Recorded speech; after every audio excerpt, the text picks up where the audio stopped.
រឿងស្នេហាសម្ងាត់ភាគទី37ដល់ភាគទី40មុននឹងចូលទៅដល់វីដេអូកុំភ្លេចចុច like Subscribe ឲ្យមានម្នាក់មួយផងតកាលពីភាគមុនគឺទូប្រុសបានទុកឡានចានិងបន្តដំណើរដែរជាមួយនឹងតួស្រីមករកសន្តាគារជិនឡាននៅតែបន្តអៀវយ៉ាយ៉ាហើយនាងក៏បានគេងលក់នៅលើខ្នងរបស់គាត់ផងដែរលុះមកដល់កន្លែងទើបគាត់ដាស់នាងឲ្យភ្ញាក់ឡើងយ៉ាយ៉ាក៏បានសួរទាំងគេងនៅលើខ្នងរបស់គាត់ថាមានរឿងអីលុះដល់ពេលដែលនាងឮសំឡេងគេនិយាយទើបនាងក៏បានចុះពីលើស្មារបស់ទូប្រុសហើយទូប្រុសបាននិយាយថានាងគឺធ្ងន់ដូចជាជ្រូកអញ្ចឹងហើយតួស្រីនេះនៅចង់ខឹងនឹងតបទៅគាត់វិញថាគាត់នឹងឲ្យគឺជាជ្រូកនោះរួចពីនឹងយ៉ាយ៉ាក៏បានចូលទៅនិយាយជាមួយនឹងនាងទទួលភ្ញៀវនៅទីនោះថានាងនឹងគាត់បន្ទប់ពីរតែគេបាននិយាយសំទោសនឹងប្រាប់មកវិញថាមានតែបន្ទប់ក្រែធំមួយតែប៉ុណ្ណោះដំបូងឡើយយ៉ាយ៉ានេះមិនចង់កក់ទេនាងបំរុងទៅដើរចេញក៏ប៉ុន្តែទូប្រុសក៏បាននិយាយថាគាត់យកបន្ទប់ហ្នឹងដល់ពេលដែលយ៉ាយ៉ាមើលម៉ោងទៅគឺម៉ោងជិត10ទៅហើយនាងមិនដឹងថាទៅណាដូចគ្នាដូច្នេះសម្ដីសម្រួលទៅក៏បានមកដល់ក្នុងបន្ទប់ហ្នឹងទាំងពីរនេះលើក្រែដឹងតែយ៉ាយ៉ាសុំកក់មុនហើយនាងបានដេញឲ្យទូប្រុសទៅគេងលើសាឡុងចំណែកក្រែវិញគឺទុកឲ្យនាងរីឯទូប្រុសវិញបានសម្លឹងទៅមើលនាងនិងនិយាយថា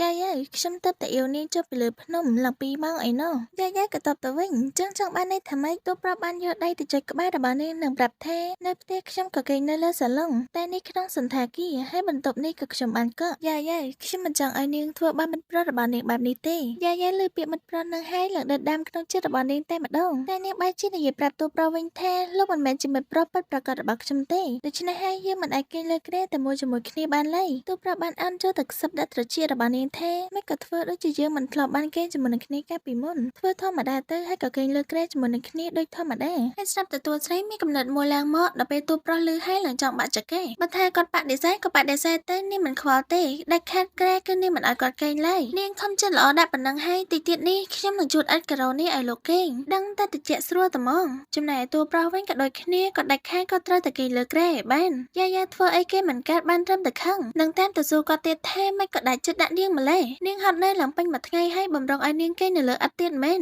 តួប្រុសក៏ប្រាប់ទៅថាគាត់មិនបានឲ្យនាងទៅគេងលើឥដ្ឋឯណាតែគាត់សុំគេងនៅលើគ្រែព្រោះតែគាត់អៀវនាងចុះពីលើភ្នំឡើង2ម៉ោងគិតទៅណែណាហត់ជាងស្រាប់តែភ្លាមនោះតួស្រីក៏នឹកឃើញកំណត់មួយឡើងមកក៏បានដេញឲ្យតួប្រុសនឹងទៅងូតទឹកសិនទៅមិននិយាយតែមកទេនាងថែមទាំងរុញគាត់ចូលទៅកាន់តែលឿនទៀតរួចភារកិច្ចមកតាំងហើយយ៉ាយ៉ាក៏មករវល់មកតាំងទៀតនោះគឺជាការរៀបចំកន្លែងគេងរបស់តួប្រុសឥឡូវនេះភារកិច្ចក៏បានចប់សពគ្រប់នាងក៏បានដើរចុះពីលើគ្រែចំជាពេលនោះសម្លេងទ្វារបន្ទប់ទឹកក៏បើកឡើងនាងក៏ឆ្លៀតក្រឡេកមើលបន្តិចទៅតែក្រឡេកគេនេះហាក់ដូចជាផ្លឹកភ្លៀងដល់ហើយដោយសារតែនាងបានឃើញបរិសុទ្ធដុំនៅចំពោះមុខនាងគឺថាផ្លឹកមើលគេរហូតដល់ស៊ីមើលកសែងពីប្រុសសង្ហារបស់យើងនឹងសួរនាងទៅផ្លឹកមើលអីក៏ផ្លឹកមើលយ៉ាងនេះមាត់ថាមិនចូលចិត្តគេទេក៏ប៉ុន្តែមើលនឹងចូលចិត្តអីឲ្យប្រកាសយ៉ាយ៉ាទាញកសែងចេញពីមុខមើលមុខរបស់នាងទៅឡើងក្រហមដោយសារតែអៀនពេកនាងក៏បានរត់ទៅងូតទឹកបាត់ទៅលុះដល់ពេលដែលនាងចេញមកវិញនាងក៏បានឃើញទូប្រុសនៅគេងលើគ្រែរបស់នាងក៏បានសួរគាត់ថាចុះកម្រាលដែលខ្ញុំក្រែនៅលើឥដ្ឋនេះវាបាត់ទៅណាហើយនាងក៏សួរទៀតមិនក៏មកគេងលើគ្រែរបស់នាងអញ្ចឹងទូប្រុសបានញញឹមតបទៅនាងវិញថា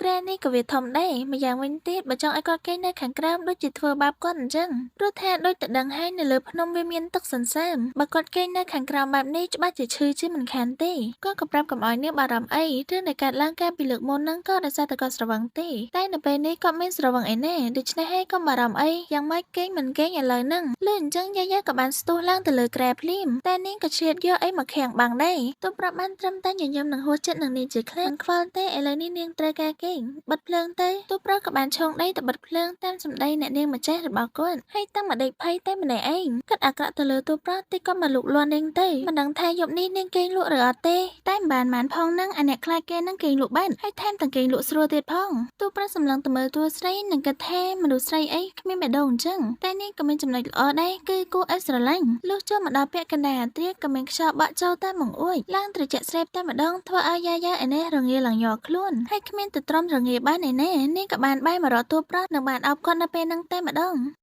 លុះមកដល់ព្រឹកឡើងសម្លេងចាប់ឡើងជែកវីក៏បានដែរឲ្យអ្នកដែលកំពុងគេងនេះភ្ញាក់ឡើងមុននឹងបើកភ្នែកនឹងនៅឈឺស្រវេស្រវែបែររបស់អីទេរឹងទើបនាងក៏បានបើកភ្នែកភ្ញាក់អីព្រើតែម្ដងគឺថាពេលដែលងើបមកទ្រពខ្លួននៅពីលើតួប្រុសតែម្ដងអៀនខ្លួនមិនស្ទើរដែរនឹងកាលពីយប់នោះសិតតែយកខ្នើយមកបាំងពេលកុំឲ្យគាត់មកចូលខាងនាងតែមានឯណាព្រឹកឡើងនាងមកនៅលើខ្លួនរបស់គាត់សោះហើយនៅឆ្លៀតនាងក្រសែភ្នែកទៅមើលគាត់ទៀតសង្ហេអ្នកមើលយ៉ាយ៉ាមើលឡើងចង់ព្រាល់ភ្នែកម្ដងដែរនឹងទើបនាងក៏ស្រវេស្រវាងើបចេញដើម្បីកុំឲ្យគាត់ដឹង តែនាងក៏ឆ្លៀតទាញភួយមកគ្របឲ្យគាត់ទៀតទើបនាងក៏ចុះពីក្រែតាមក្រោយនិងរត់ចូលក្នុងបន្ទប់ទឹកបាត់ទៅជឿអត់មុខនឹងថាគេងមែនទែនថាហើយថាតាមពិតទៅក៏គ្រាន់តែធ្វើពុតគេងតែប៉ុណ្ណោះរួចយើងក៏មកមើលពីតួស្រីរបស់យើងវិញគឺថានៅពេលនេះនាងកំពុងតែគិតរឿងការប្រយុទ្ធបាញ់នឹងហើយនាងមិននឹកស្មានទេថាខ្លួនឯងឆ្លងជាប់បន្ទាត់ព្រំដែនរបស់គេសោះហើយនាងថែមទាំងគិតទៀតថាសំណាងហើយដែលគាត់មិនភ្ញាក់កុំអីណាគាត់ច្បាស់ជាចំអកខ្ញុំមួយថ្ងៃនឹងពេញជាមិនខានទេនិយាយបណ្ដាគិតបណ្ដានាងក៏បានដើរចូលទៅដល់ខាងក្រោមពេលទៅដល់ភ្លាមស្រាប់តែឃើញចំនួនការរបស់តួប្រុសនឹងហើយនាងថាម្ដាមបអរុនសួស្ដីទោះស្រីក៏បានសួរថាមិនក៏គាត់មកបានគាត់ក៏បានប្រាប់មកវិញទៅគឺគាត់បានទទួលសារពីចៅហ្វាយរបស់គាត់កាលពីយប់មិញបែបនេះហើយព្រឹកព្រលឹមក៏ប្រញាប់ចេញមកបែបនេះហើយគាត់ក៏ឆ្លៀតសួរដែរថាចៅហ្វាយរបស់គាត់មិនតាន់ភ្ញាក់ទេត្រូវអត់ទោះស្រីក៏ប្រាប់តាមនឹងថាគាត់មិនតាន់ភ្ញាក់ទេប្រហែលជាកាលពីយប់មិញនេះគាត់ហត់ខ្លាំងពេកតែភ្លាមនេះក៏គិតថាតិចលោជំនួយការនឹងយកច្រឡំទេបើយកច្រឡំបាត់ហើយនឹងគិតថាមិនយកច្រឡំអីទៀតគាត់ក៏បានប្រាប់ទៅថាមិនអីទេគាត់យល់ហើយគាត់ក៏សុំខ្លួនយកកៅអៅឲ្យចៅហ្វាយរបស់គាត់សិនទោះស្រីក៏ប្រញាប់ឆ្លើយថាមិនអីទេទៅចុះដល់ពេលដែលជំនួយការរបស់ទូប្រុសទៅបាត់ទើបនាងបានមកយំយកតាមក្រោយនឹងគិតថាមិនចេះតែមានរឿងយកច្រឡំបែបហ្នឹងបើយើងមកមើលពីទូប្រុសជាមួយនឹងកូនចៅរបស់គាត់វិញកូនចៅគឺដឹងមកថាមេរបស់ខ្លួនគេមិនលក់ស្រួលអីប្រហែលទេទូប្រុសក៏ប្រាប់តែម្ដងថាការប្រយុទ្ធមិញហ្នឹងក៏គេមិននឹងលក់ស្រួលទៅបើត្រូវខ្មោចសង្កត់បែបហ្នឹងដែលធ្វើឲ្យអ្នកអង្គុយក្បែរគាត់នឹងគិតតែម្ដងមិនក៏គាត់មកថាខ្ញុំគឺជាខ្មោចបែបហ្នឹងពេលដែលទូប្រុសបានជូនយាយមកដល់សាលារៀនរបស់នាងវិញហើយគាត់ថែមទាំងចង់ជូននាងចូលទៅក្នុងសាលារៀនទៀតផងតែយាយបានបដិសេធភ្លាមថាមិនចាំបាច់ទេចិនឡានគ្រាន់តែសម្លឹងមើលតែយាយដោយមិនតបអ្វីទេតែបែរជានិយាយប្រាប់កូនចៅរបស់ខ្លួនវិញថាលីជីងជួយយកអីវ៉ាន់របស់អ្នកស្រីទៅក្នុងបន្ទប់ផងទៅយាយគ្មានតែបានស្បែកអរជាមួយនឹងពាក្យថាលោកស្រីស្អីនឹងទេនាងស្ដាប់ហើយឡើងស្រគៀត្រជាដោយដឹងថាប្រកែកមិនបានទៀតនោះនាងក៏បានព្រមតាមនឹងទៅជំនួយការរបស់ទូប្រុសក៏បានជួយយកអីវ៉ាន់ដើរតាមពីក្រៅតួស្រីក៏ប៉ុន្តែតួស្រីវិញនាងចិត្តតែក្រឡេកមើលលេខកើតព្រោះថាខ្លាចគេសង្ស័យលុះដល់ពេលដែលដើរដល់ពាក់កណ្ដាលផ្លូវនាងក៏បានសុំឲ្យគាត់ឲ្យថងនឹងម្នាងមកចាំនាងកាន់វាដោយខ្លួនឯងចំណែកគាត់វិញក៏ដើរទៅវិញទៅតែគាត់បានប្រាប់មកវិញថាខ្ញុំធ្វើតាមសម្ដីរបស់លោកប្រធានទេអ្នកស្រីបូទោះស្រីបានទាញយកថងនោះយកមកកាន់តែខ្លួនឯងនឹងប្រាប់តែគាត់ថាចាប់ពីថ្ងៃនេះទៅកុំហៅខ្ញុំថាអ្នកស្រីបូទៀតអរគុណហើយលោកក៏ទៅវិញចុះទោះស្រីក៏បានដើរចេញមកទាំងធុញទ្រាន់តែភ្លាមក៏លេចមុខមនុស្សម្នាក់ហៅឈ្មោះរបស់យាយនឹងបាននិយាយទៀតថាខានជួបគ្នាមួយរយៈហើយយាយក៏សួរទៅវិញលោកគឺគេក៏បានប្រាប់ខ្ញុំគឺស៊ីនសេនរៀននៅក្នុងឆ្នាំទី2យើងថែមទាំងបានចូលរួមកីឡា e-sport ជាមួយនឹងគ្នាទៀតតែនាងភ្លេចខ្ញុំហើយឬយាយក៏តបថាអូក៏ប៉ុន្តែក្នុងចិត្តរបស់នាងដូចជាមិនសូវចាំគាត់ប៉ុន្មាននោះទេគាត់ក៏បានសួរនាងទៀតថាតើទៅកន្លែងគេប្រជុំសិស្សជាមួយនឹងគ្រូដែរមែនទេគាត់ក៏ទៅដូចគ្នាដូច្នេះឲ្យរបស់នេះគាត់កាន់មកយាយក៏ប្រកែកដូចគ្នាថាមិនចាំបាច់ទេប៉ុន្តែគាត់នៅតែចែកចង់ជួយកាន់គាត់ប្រាប់តនាងថាចាំទៅដល់កន្លែងចាំគាត់ឲ្យនាងវិញហើយសកម្មភាពរបស់ពួកគេទាំងពីរនាក់ក៏ត្រូវបានឃ្លាំមើលដោយជំនួយការរបស់ទូប្រុសគាត់បានឈរមើលទាំងភ័ព្វផ្អើលមិននឹកស្មានដល់ទេថាមានអ្នកមកកាត់មុខកាត់មាត់បែបហ្នឹងហើយក៏មិនឲ្យរងចាំយូរដែរគាត់ក៏រត់មកវិញទូប៉ាត់ប្រាប់ចៅហ្វាយរបស់គាត់ភ្លាមហើយគ្រាន់តែមើលមុខរបស់ទូប្រុសទៅក៏យើងដឹងដែរថាល្មើតែម្ដងលោកកន្លងទៅបានប្រហែលថ្ងៃយាយដែលកំពុងតែអង្គុយរៀននេះក៏ចាប់ផ្ដើមនឹកគេបណ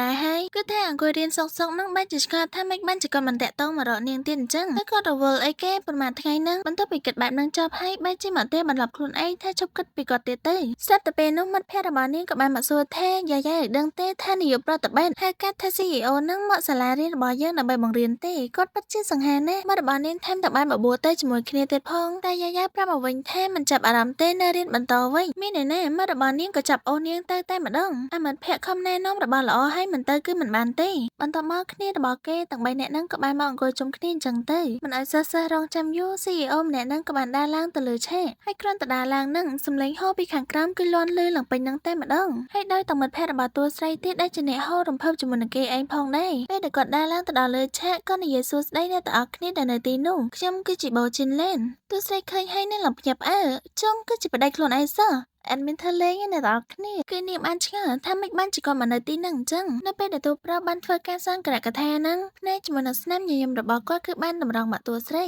អ្នកផ្សេងក៏ឃើញហើយគេឡើងច្រណែនក៏ប៉ុន្តែតួស្រីឯនេះវិញគ្មានតែស្បែកអរជាមួយនឹងរឿងនេះទេមិនដឹងថាពួកគេស្ដាប់ទូប្រុសនិយាយចូលឬអត់ទេបើកន្លែងនិយាយថាសង្ហេណាឡើងដូចអូប៉ាតារាកូរ៉េអញ្ចឹងចំណែកយាយក៏ចាប់ផ្ដើមធុញនឹងប្រាប់មិត្តរបស់នាងថាខ្ញុំទៅរៀនវិញហើយស្រាប់តែភ្លាមនឹងដែរក៏មានអ្នកហៅឈ្មោះរបស់នាងគាត់គឺជាស្រាស្ត្រាចារ្យព្រមតែបានយកផ្កាមហ ហុចឲ្យតួស្រីនិងប្រាប់តានាងទៀតថាយកផ្កានេះទៅហុចឲ្យលោកបូដើម្បីជាកិត្តិយសសម្រាប់គាត់តែតួស្រីបានបដិសេធជាមួយនឹងការស្នើសុំនេះនាងបន្តនិយាយទៀតថាគួរតែជាអ្នកផ្សេងដែលជាអ្នកធ្វើរឿងនេះខ្ញុំមិនអាចធ្វើបានទេតែក៏មិនបានស្ដាប់នាងទេបែរជានិយាយថាគ្មានអ្នកណាដែលស័ក្តិសមជាងនាងទេនឹងបន្តរុញតួស្រីឲ្យឡើងទៅលើឆាកចំណែកតួស្រីនៅបានដើរកិច្ចកង់លំពេញផ្លូវព្រោះថានាងមិនចង់ទៅនឹងហើយតែចុងក្រោយក៏បានមកដល់លើឆាករបស់គេមែនពេលដែលនាងបានហុចផ្កានោះឲ្យទៅគាត់ក៏បាននិយាយអរគុណសម្រាប់ផ្កានោះអញ្ចឹងទៅតែពេលដែលគាត់យកដៃមកទទួលផ្កានោះវិញឡើង slow mo យ៉ាយ៉ានិយាយថាគ្រឺតអើយគ្រឺតនេះគុំទៅនៅមុខសិស្សជាច្រើនទេបើសិនទៅនៅតែពីរនាក់មើលនាងច្បាស់ជាមិនទុកទេម៉ាក់នេះអីយ៉ាយ៉ាឡើងភ្ញាក់ផ្អើលនៅពេលដែលគាត់មកចាប់ដៃរបស់នាង